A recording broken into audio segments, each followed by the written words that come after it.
الكريم أما بعد قال الله تبارك وتعالى في القرآن المجيد أعوذ بالله من الشيطان الرجيم بسم الله الرحمن الرحيم يا أيها الذين آمنوا اتقوا الله حق تقاته ولا ابراہیم کے دے دو تو جل لے دے دو نا وہاں پہ جا کے چھڑا دے چھوو ہی نے يا أيها الذين آمنوا اتقوا الله وقولوا قولا سديدا يصلح لكم أعمالكم ويغفر لكم ذنوبكم ومن يطع الله ورسوله فقد فاز فوزا عظيما صدق الله العظيم وقال النبي صلى الله عليه وسلم إن عاصم النكاح بركة ليس المولى وكما قال عليه الصلاة والسلام حضرات گرامی یہ نکاح کی محفل ہے جان لو تو اس محفل کا تقاضا یہی ہے میں اسی سلسلے میں چند باتیں آپ حضرات کے سامنے عرض کروں موقع مناسب بیان ہوتا ہے اس تقاضا ہی پہنچتا ہے میرے کیف نکاح کا جو مقصد ہے باہمی محبت اور یہ محبت ہمیشہ کیسے رہے گی خوشگوار زندگی کیسے ملے گی جتنی آیات خطبے کے بعد پڑھی جاتی ہیں سب میں اللہ سے ڈرنے کا حکم ہے جب تک اللہ تعالیٰ کا ڈر نہیں ہوگا ایک دوسرے کے حقوق کو کما حقوق ادا نہیں کر سکتے آج رشتے سب کا حال دیکھ رہے ہیں ایک تو سنت کے مطابق نہیں کرتے ہیں اس کا لحاظ نہیں کرتے ہیں اور تقویٰ کا فقدان آئے دن ایک نہ ایک شکایت آتی رہتی ہے لیکن اگر تقویٰ کی زندگی ہوگی تو پھر انشاءاللہ شکایت کا موقع نہیں ملے آج سماج نے شادی کو بہت مہنگا بنا دیا ہے حالانکہ شریعت نے سب سے آسان جو ہے شادی کو بنایا ہے اس بات کی کوشش کرنی چاہیے کہ کوئی بھی کام خلاف سنت نہ ہو اللہ نے جس کو آسان فرمایا ہم اس کو مشکل بنایا پھر مصیبت کے علاوہ کچھ ملے گی نہیں بہرحال ہمارے اکابر کے ہاں شادی کا کوئی مسئلہ ہی نہیں مجلس ہوئی اعلان ہوا نکاح ہوا رخصتی ہو گئی آج ایسی اگر شادی ہو معاشرے میں آسان کریں تو آج ہماری بچیاں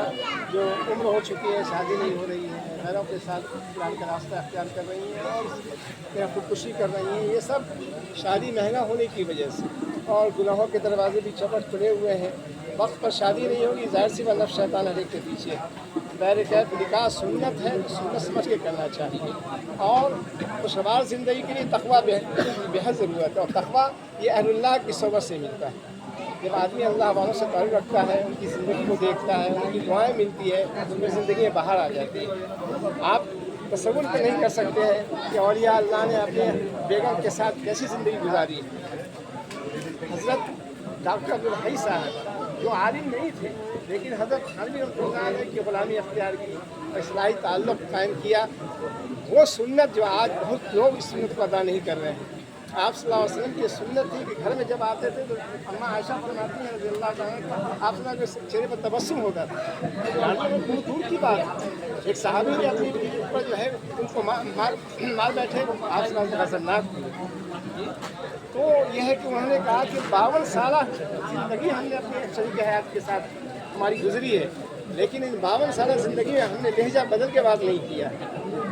لہجہ بدل کے بعد نہیں کیا یہ فیض حضرت علی رضی اللہ علیہ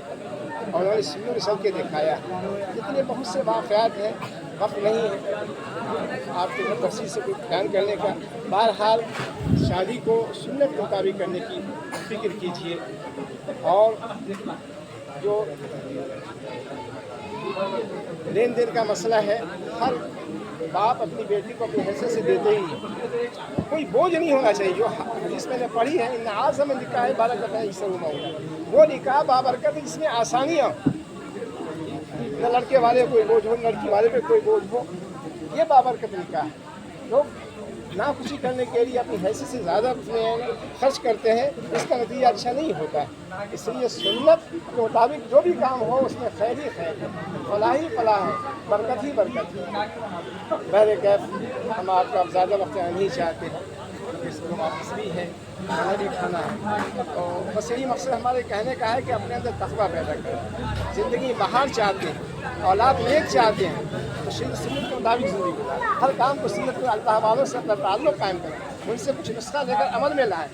دل میں گندگیاں ہوں گی بات سمجھ میں نہیں آئے گی دین اور دین کے راہ پہ نہیں چل سکتے جب تک دل کی گندگیاں نہ نکلے آپ صلی اللہ علیہ وسلم نے فرمایا کہ ہمیشہ دل کی نگرانی رکھنا دل تو اللہ کی محبت کا گھر ہے دنیا کا گھر نہیں ہے یہ خوف خدا پیدا ہو دل کے اندر اللہ کی یہ اہل اللہ کی صحبت سے وہ جو ذکر کا نقصہ حاصل ہے ان کو عمل میں لائیں، بس قرونی اسکروں جب ہم اللہ کو یاد کریں دنیا میں کوئی طاقت کو نقصان نہیں پہنچاتی. آج مصیبت گھیرے بھی آ رہی ہے کیونکہ ہماری زندگی پہ تقویٰ کا فقدان ہے. جی